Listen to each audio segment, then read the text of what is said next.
Earlier this year, State Representative Greg Steube's bill allowing guns on college campuses, even in dorm rooms, was derailed by the chairman of the state Senate's Judiciary Committee.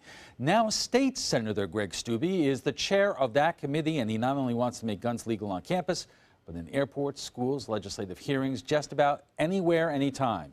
Kate Flexer joins us with more. Kate.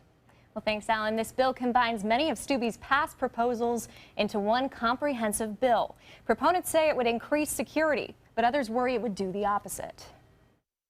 With the things that we have seen and the terrorism attacks that we've seen across our state and our nation, I think people have the right through the Second Amendment and to protect themselves to be able to carry and do that. Once state representative, now state senator. Greg Steube is once again advocating for change to the rules of concealed carry permits in the state of Florida. It's very important to me that people have the ability to defend themselves, and that's why I keep pushing bills like this. The Department of Agriculture reports nearly 1.6 million concealed carry permits in the state. This would allow all of those people to openly carry handguns. Right now, Florida is one of just 5 states that prohibits open carry of handguns. That's according to the Law Center to Prevent Gun Violence. The other 45 states each have their own unique laws, but don't have an outright ban. This bill would also allow those license holders to be armed at legislative meetings, local government meetings, elementary and secondary schools, airport passenger terminals, and college and university campuses. Keith Fitzgerald, chair of the faculty at New College of Florida, says that last location is of particular concern.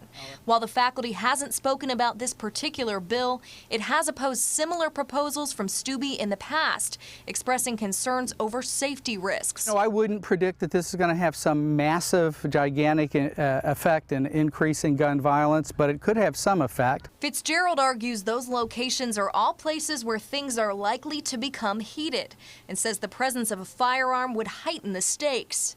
There's specifically places where you might be talking about tough stuff and you might have conflict, and that's exactly the place that you don't want people to have an option to escalate into violence. This bill would, however, prohibit license holders from carrying weapons at places like police stations, jails, courtrooms, polling places, and most bars. I believe everybody has a right to self-defense no matter where they're at, whether it's a certain government meeting or a school or just out on the street. For local attorney Jeff Young, often known as the gun lawyer, creating what he calls gun-free zones makes those places and people easy targets. As law-abiding citizens, we'll follow the law, but the bad guy isn't going to follow the law, so you're really just giving them a bunch of people who are sitting ducks when it comes to people who want to commit crime. Young argues the bill would give victims of mass shootings a fighting chance instead of waiting for law enforcement to respond.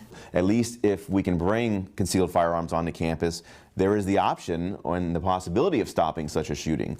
If you don't have them on there, then the option is 0 and the possibility is 100% that the mass shooting will continue to take place. But others say adding more guns to the mix isn't the answer.